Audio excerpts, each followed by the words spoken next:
Greetings and welcome to Let's Talk About Books, baby, where we talk with your favorite LGBTQ authors. So I'm Anita Kelly, and my guest today is Patricia Grayhall. Hi, Patricia. Hi, Anita. Thanks for being on the show. I appreciate it. It's a great book, interesting book that you've written.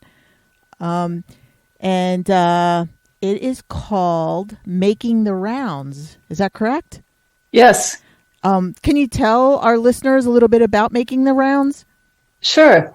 Well, the full title is Making the Rounds, Defying Norms in Love and Medicine, because, in fact, I was defying norms in 1969 when I came out as a lesbian, and then shortly thereafter applied to medical school and got in. So the book is a memoir about that period of coming out and training to be a doctor. Wow. When neither was approved by society for a woman. Yeah. I think this is like a really important book because it not only it speaks to our history of feminism and being gay, in a time where we were virtually invisible and not valued as people, you were brave and took some chances and took some risks, really. Absolutely. I mean, when I first thought I might be a lesbian in 1965, I took the bus to the Phoenix Public Library and I looked up homosexuality, and the book said that homosexuality was a disease and that a mental illness, and that homosexuals were doomed to lead unhappy lives, unable to hold down jobs or sustain relationships. And I thought, geez, I'm not sure I want to be a lesbian, but obviously it's not a choice. Yeah. Yeah. But, at a young age, you see that, and it really just kind of, I don't know, puts a dark cloud over, your any thoughts of, pursuing who you are and being authentic. Absolutely. Yes. And it was quite a while, actually, before I felt comfortable being out as a lesbian, especially early in medical school. And then when I was the only woman in my internship. And it wasn't until quite a bit later, actually, after my training, I went to work because I trained in Boston, where I had been out. Later on, when I was at the Harvard School of Public Health, I was pretty well out as lesbian. And then I blithely went off to North Carolina to be medical director of a 50,000 employee company. And I just thought my sexuality was no one's business. And, as soon as the director got wind of it, he fired me. Really? But fortunately, that was a stroke of luck, because then I moved to the Pacific Northwest, where still, I had to be in the closet for a while because I joined a pretty much all-male multi-specialty clinic. And it wasn't until later, when I went out on my own and had my own consulting practice, that I was able to be fully out as a lesbian. Do you think that impacted your clientele? Well, I think so. I think it's important now, especially for queer. That's the umbrella term. I think that's woke these days. For queer people to be visible as not only as role models for medical students and residents, but also to patients, because I can't tell you how many times I was asked whether I used birth control, how were things with my husband? Right. and all this sort of stuff. And I never felt comfortable talking about any issues that might have gone on with my partner or anything. Yeah. So there was a whole life that you kept hidden. Right. And so nowadays I think it's better. And I usually made a point of saying something in the course of the conversation and the history taking or whatever to indicate that that I was, a lesbian, and people could feel free to talk to me about whatever they wanted to. Mm-hmm. So over the decades of practicing medicine, do you see a shift right then in the culture of acceptance as both a lesbian and a female medical practitioner? Oh, sure. Yeah. Of course, I mean, when I went to medical school, I started in 1971, and I ended up at University of Utah. And the reason I ended up there was because I only had 2.5 years of college. I applied to medical school early because I had run out of money. My scholarship didn't cover my living expenses anymore. You could do that?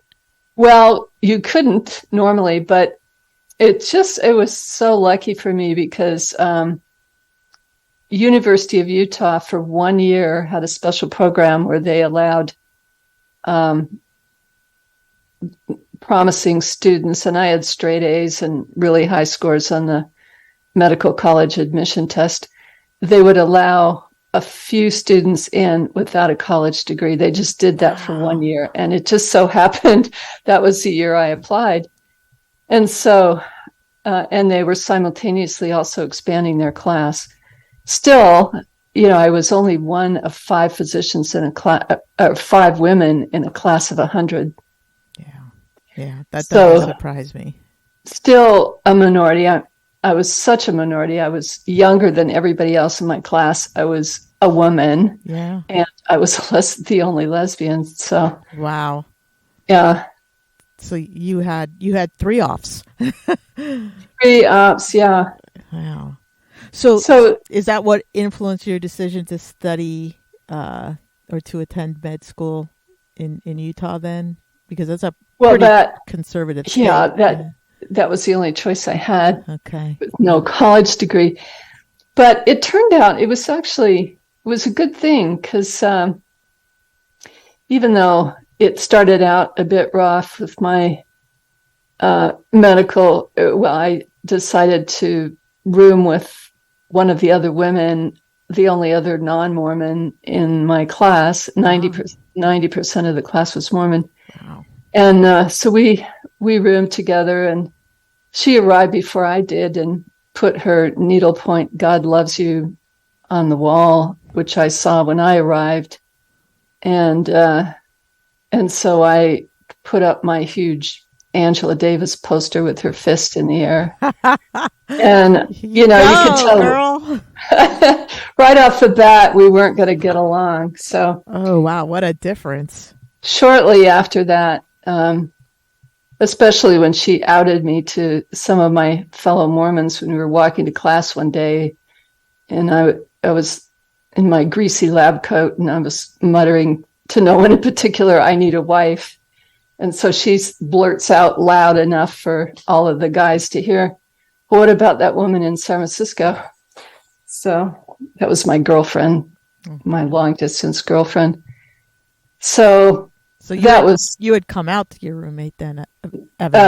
No, I had no idea that she must have heard one of our late night conversations or something. Okay. So I decided I needed better cover. So I invited another classmate, a man who I suspected was gay. We were very friendly, and I just point blank asked him if he'd like to switch roommates and, room together. And I think at first he was scared to death, thinking I was coming on to him, but I assured him we were strictly as friends. And it turned out to be very fortuitous. I mean, to the Mormons, it was scandalous enough that we were living together, but at least, I wouldn't be ostracized for being a lesbian. Yeah. Wow. And so did it turn out that he was gay? Well, yes, but it took till the end of our medical school time. I always knew it, but took a long time for him to accept it. Yeah.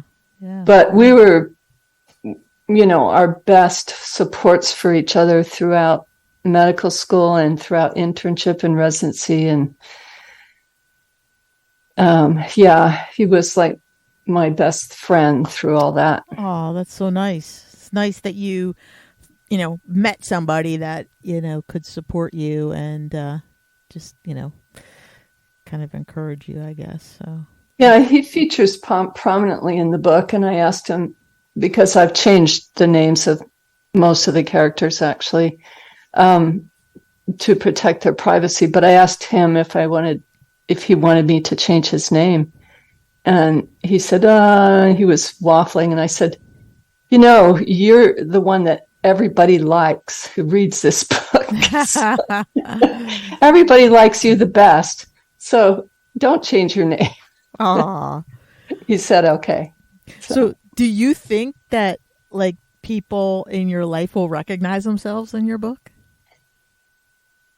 Yes, of course. And what makes it a little bit tricky is that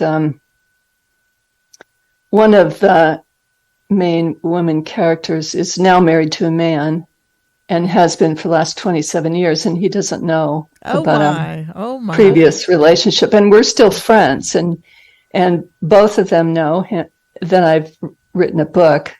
So I changed her name. Oh, wow.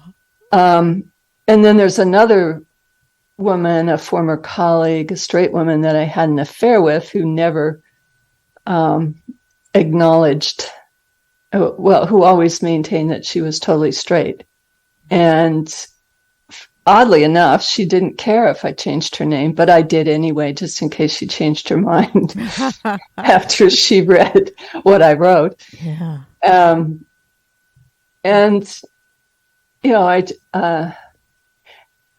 there are at least 4 or 5 characters in my book that are still my friends. And I actually sent them or read to them drafts of what I wrote before I sent it for publication. Oh, that was nice of you. Yeah. That was really nice. Yeah. And they were okay with it? They gave the...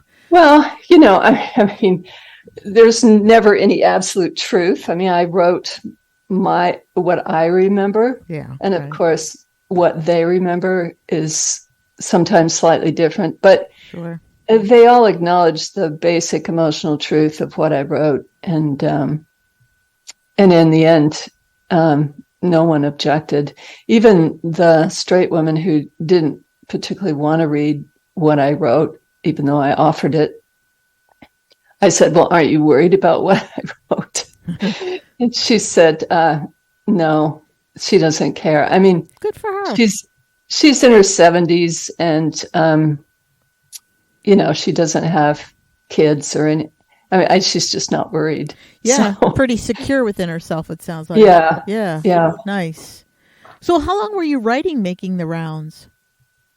I started in 2019. I was downsizing with my wife. We were moving into a much smaller space, and I had this box in my closet I hadn't looked at for 40 years, and it was full of journals and letters from that time, the 1970s. And I actually pulled out I was going to burn it. We had this big burn barrel going, this big fire, and we're throwing all these documents and things in.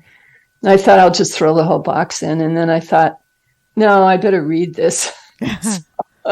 So when I started reading, it was really very emotional. And then I thought, this is really quite historical.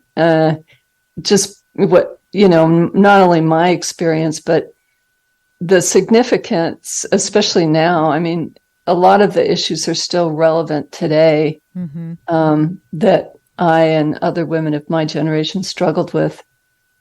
So I really felt that it was fodder for a book. And I've always wanted to write something personal. I've written a lot of medical articles and book chapters, but never anything personal. So I started to write, and then I thought, I need to learn more about this. And so I hired a writing coach, and I started taking classes at Hugo House in Seattle.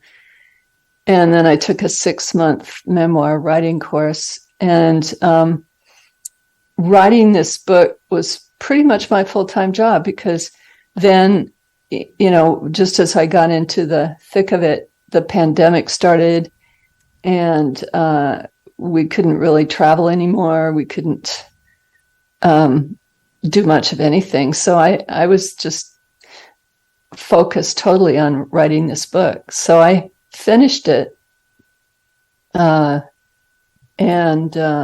it was accepted for publication in 2021. So awesome. I guess I wrote it in a rather short time, but intensively. Yeah. Wow. That is great. So who is the publisher? Who's the publishing house? She Writes Press. It's, I think it's the largest hybrid publisher, and it's run by Brooke Warner and another woman.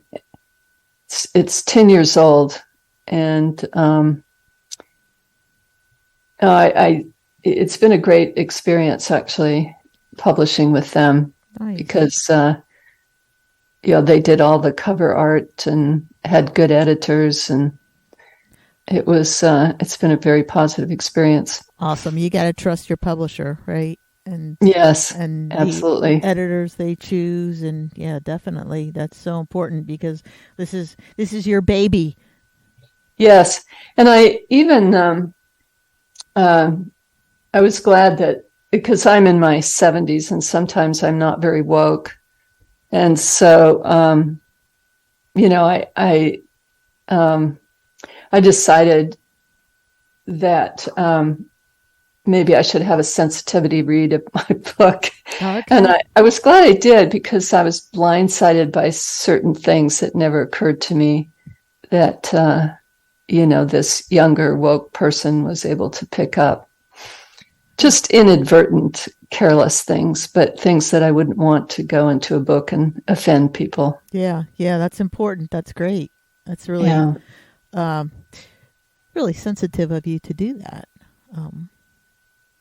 So was that someone like that your publisher recommended, or just someone you knew, or you just? No, it was just in the round of editing. I guess I picked up on a comment that the editor made, and I thought, I'm wondering if I'm missing other things. So I actually, at the Pacific Northwest Writers Conference, there was a young author there,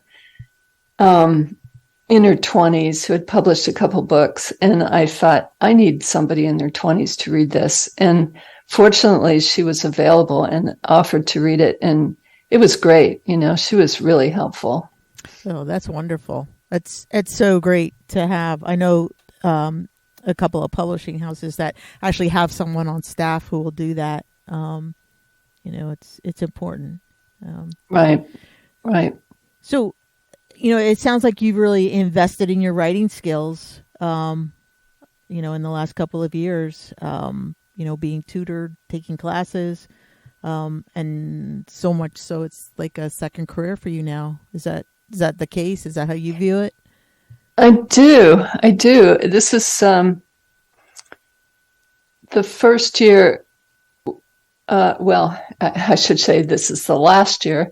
This is the last year of my doing anything in my medical career, because this is the first year that I've given up teaching. And so I'm like totally devoted to writing now. Wow, wonderful. And it's a good thing. I mean, it's writing is hard. And I always have to have a project. So the whole craft of it, the figuring out how to write a scene and do dialogue effectively, and to also create on the page the bodily sensations of emotion. Yes. All of that is, it takes skill, and it was a skill that I had to learn. Yeah. And now I want to apply it in other areas.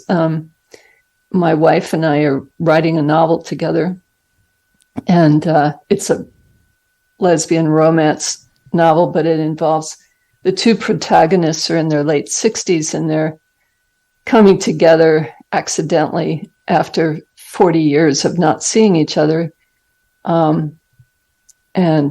They had an affair in Liverpool, England, while they were both graduate students all those 40 years ago, but hadn't seen each other. And then they encounter each other randomly on a golf course, and then the sparks fly, and, complications develop with their families. And,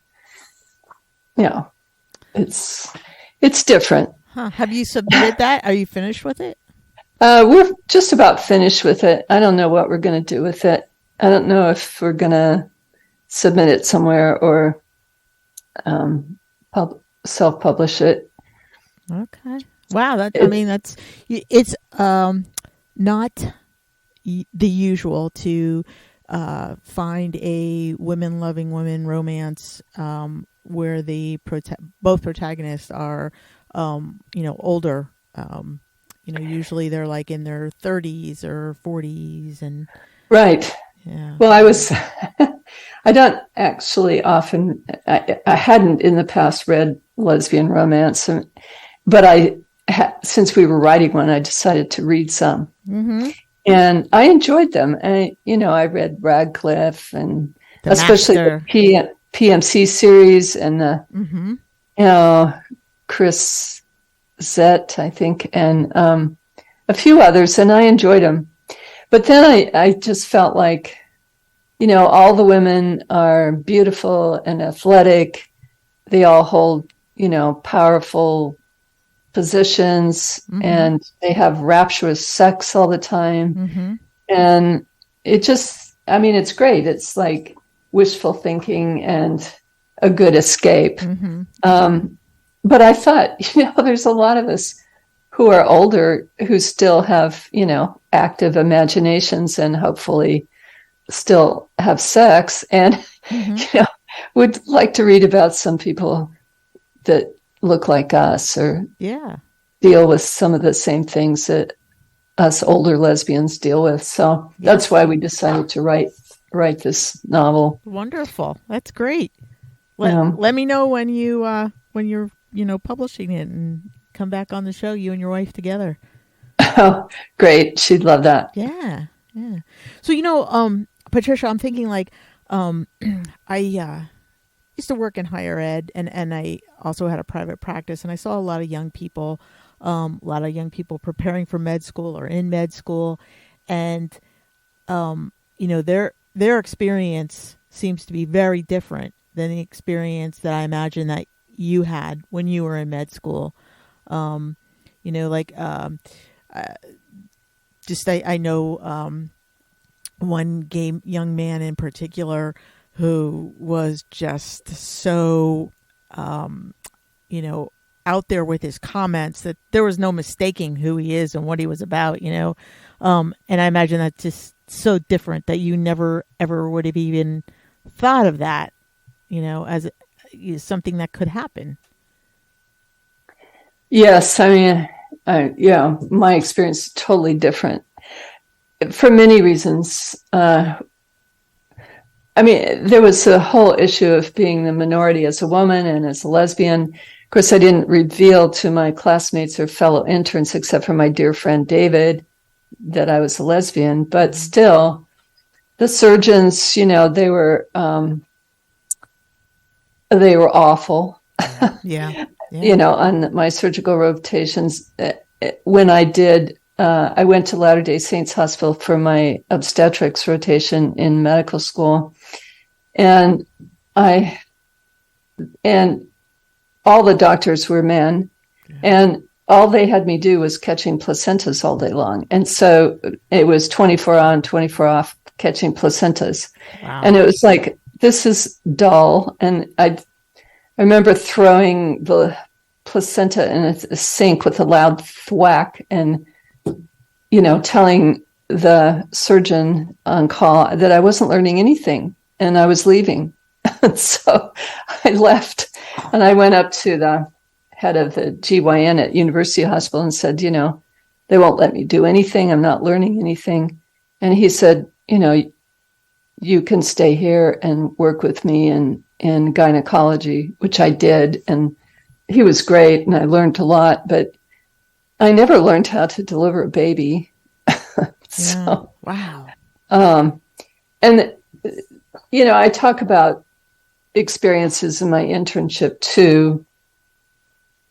I didn't want to bog down the book with talking about the drudgery of, or just saying how awful it was, Yeah. The chief residents gave me all the worst patients and the ones requiring the most work. I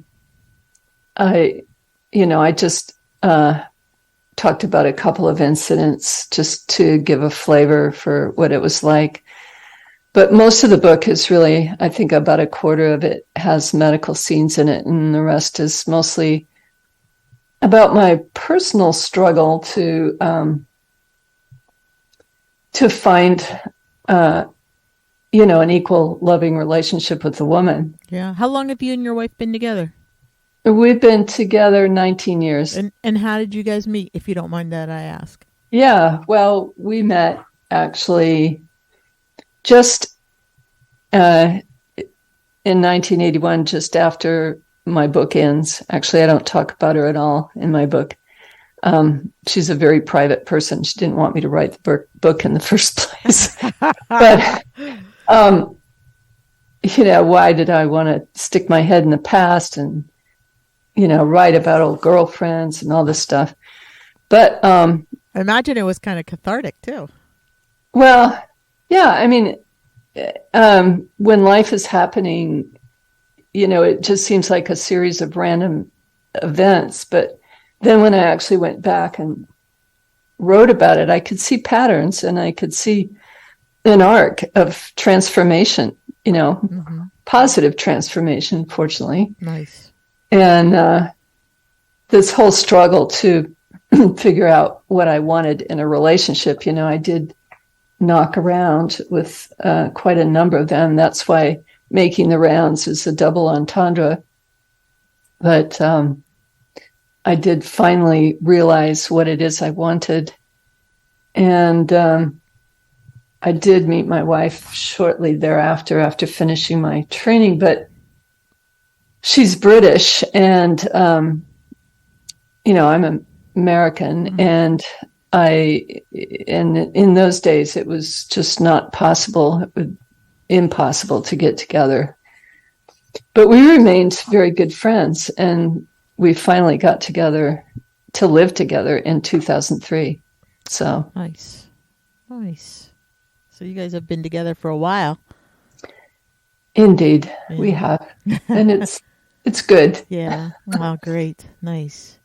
So how do you think, like having that experience in, in your residency and in med school where, you were never treated as an equal, how do you think that shaped you in your career, or as a person even? Well, I think it was, I think it did have an impact on me. I mean, even growing up, I played with the boys in my neighborhood.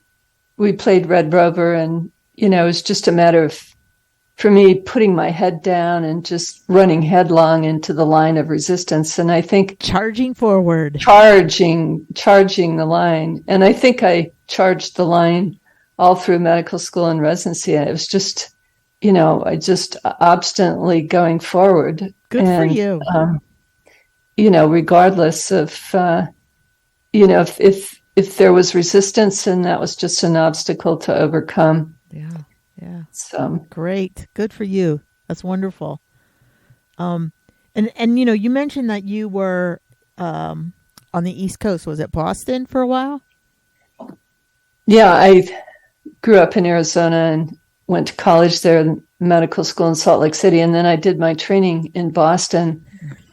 Was there was there like a different vibe from in Boston than there was in Utah, or did you have that same experience where doors were closing for you? Well, I mean, Boston, of course, the culture is completely different than it is in Salt Lake City. Yeah. But even in Boston, in 1975, when I was doing my internship, it was still very macho. And, I experienced a lot of discrimination in my medical training. However, I did escape and ended up going to the Harvard School of Public Health for an MPH and a residency in occupational environmental medicine. And there, it was much different. I mean, I was comfortable being out, even though all my professors were male. It seemed like they wanted me to do well. And I have to say, some of my professors in Salt Lake City were very supportive and wanted me to do well. I was invited by the chief of medicine to be part of the internal medicine honors program. So, everywhere at that time, there were men putting obstacles in my way, and there were men helping me. Yeah. But the general culture in Boston, of course, I mean, there were women's bars, there were there were women's coffee houses, there were women's music festivals, there were, it was second wave feminism. And I even for a while worked in a women's clinic where the Boston Women's Health Book Collective was on site. Mm-hmm. They wrote that book, Our Bodies, Ourselves, which is well known, has a lot of good information for women. So I did spend some time working there. It wasn't an entirely positive experience, but just the whole culture at that time with feminism just taking off, and there were a lot of political lesbians. Sure. It was a very dynamic time. You must have thought that you had your own playground around you. I did. When I just went bananas when I first arrived in Boston. That's one of the chapters in my book where my gay colleague and we went to Boston for some electives in the fourth year of medical school.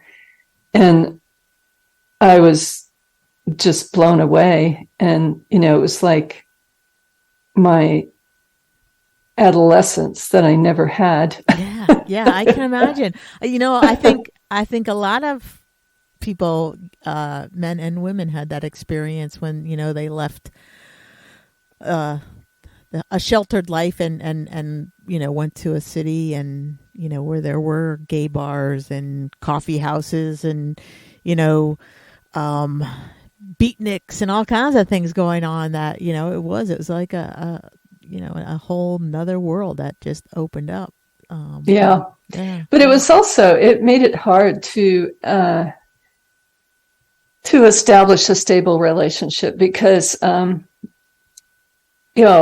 monogamy was passé because it was part of the patriarchy, and and so a self-respecting lesbian feminist was not monogamous, and that's tough, because I think most of us are wired for attachment, and it's monogamy. And monogamy, I think. Yeah, I think at least I am. Yeah, and my partner is. So yeah, I think most females are. Yeah. And that was, that same mentality.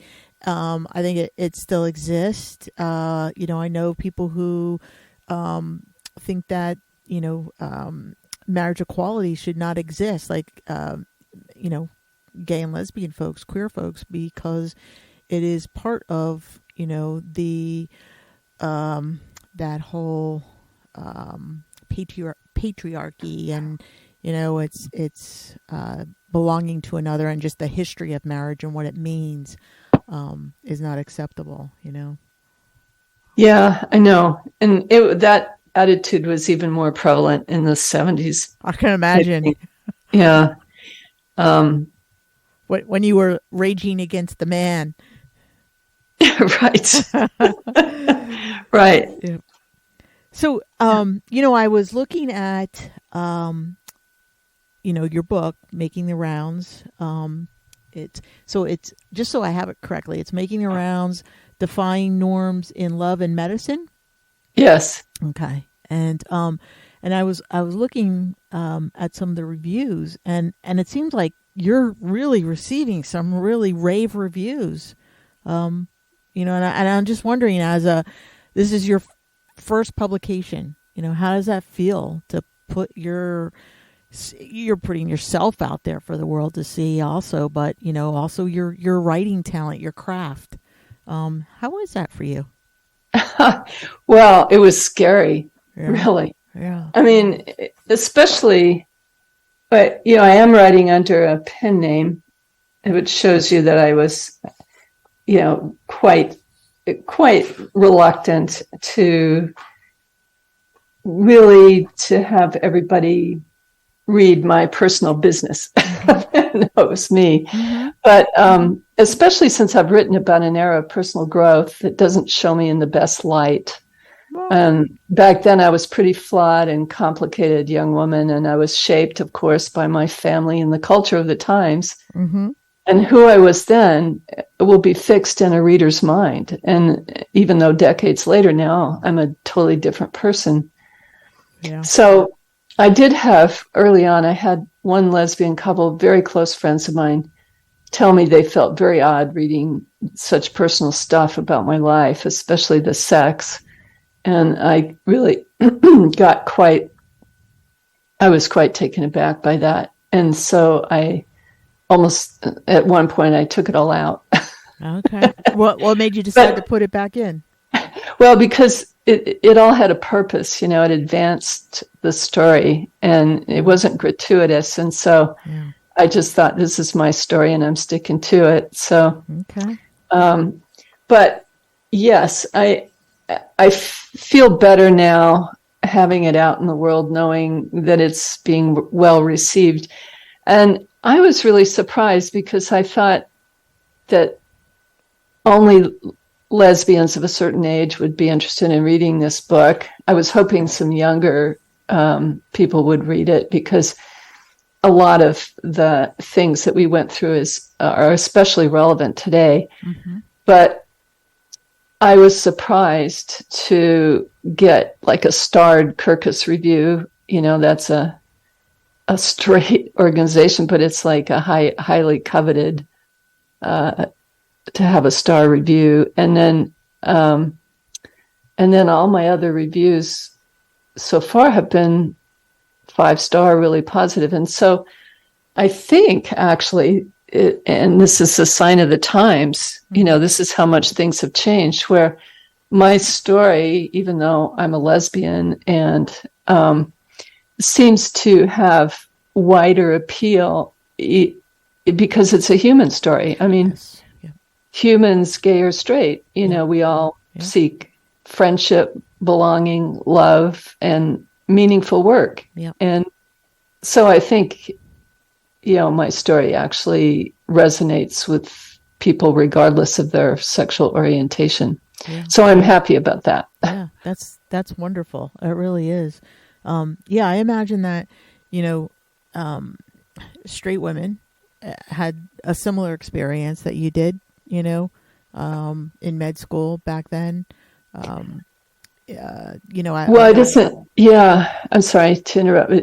Not just that, but early on when I was trying to be straight, I got pregnant, and I ended up going to Mexico, Nogales, Mexico, to someone's bedroom in the middle of the night for an abortion. Wow. And I described that in the book and the whole process. And I tried to,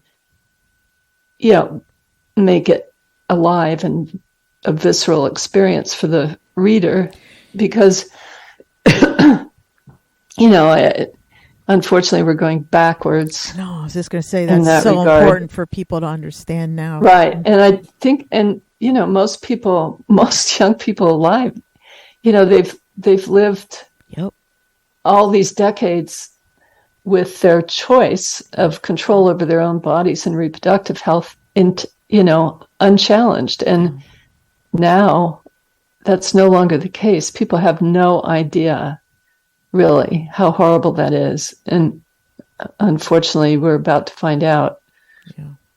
No, you're right. I think that younger folks don't, they have fortunately lived in a time when, they had a lot of the rights that, older people didn't, just couldn't enjoy.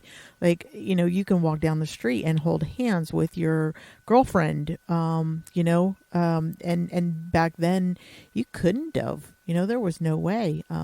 It was very dangerous. And I don't think a lot of folks really understand how dangerous it could be. Right. Right. Yeah. So we can't. I was questioned by campus police for making out with my girlfriend on the lawn in front of the dormitory at Arizona State. Girls didn't kiss in public then. Yeah. And the same thing in New Hampshire but yeah, my girlfriend and I pulled over to the side of the road and were making out, and this cop came, and I was almost a doctor at that point, privileged in many ways, but and white. Yeah. But our love made us vulnerable to anything. Yeah. Depending on the whim of this white cop. Yeah. Did you happen to watch the new League of Their Own? Oh, yes. I That's great. love how they really portrayed what the atmosphere was like back then, Mm-hmm. and Yes. when they go into that club and it's rated and how Mm-hmm. serious it is and how how it affected everyone differently. I love Right. how they explored how it affected everyone differently. Right. Yeah. And the misconceptions that lesbianism is catching and contagious. Yeah. Yeah. The one player was cracking me up. Oh. So yeah, that was they did. That's Abby Jacobson. She did a great job with that. Right. Yeah. Yeah, that was well done. Yeah, really was. So, Patricia, how are you promoting your book? It's coming out October 11th. Right. Well, I have an all new, magnificent website now that another author helped me create. And so that's it. What's the website? patriciagrayhall.com. And then I'm also, right now, I have a Goodreads giveaway going on. I'm going to give away 4 print copies. And I just got notice that my final print books have been shipped. So I'm really looking forward to getting those. All right, listeners, did you hear that? You can be in the running to receive Patricia's book. And how would they do that? Go on Goodreads? Go on Goodreads and sign up. All right. And then I have a book launch coming up in Seattle at Third Place Books on October 11th at 7 p.m. in Lake Forest Park. So that is going on too. Nice. And then I have been doing interviews like this one and writing articles for magazines, and yeah, so wonderful. You've been busy. I've been very busy, which is what I like. Yeah, that's fantastic. So I am eager to take a look at your book, Making the Rounds, Defying Norms in Love and Medicine, and it comes out October 11th through She Writes Press. And I should mention that it's also an audiobook. Nice. And I have this fabulous narrator, Alex Picard. She did such a good job. So for those who like to listen rather than read, it'll be out in audiobook too very soon. Nice. That's always great. I love audiobooks. They're that's what I do when I mow the lawn. So awesome. All right. So Patricia, any parting words for our listeners? Oh, no, just I hope that people will read my book and go on my website and tell me their story. I've really enjoyed. I have before my book was coming out, I've been promoting it on social media and asking people to sign up on my website, and then I send them a free book chapter and ask people about their own stories. And I have gotten these amazing stories from people. It's so much fun to read. So that's so cool. Sign up on my website and tell me your story. That's awesome. All right. And your website is Patricia Grayhall with .com. And it's Grayhall with 2 A's. It's, Grayhall. Okay, awesome. Well, Patricia, it's been great having you here. It's been a pleasure talking with you. That is all the time we have for today. I'm Anita Kelly, and thanks for joining Let's Talk About Books, baby. Until next time, may your journey be lighthearted, peace be plenty, and be safe, folks.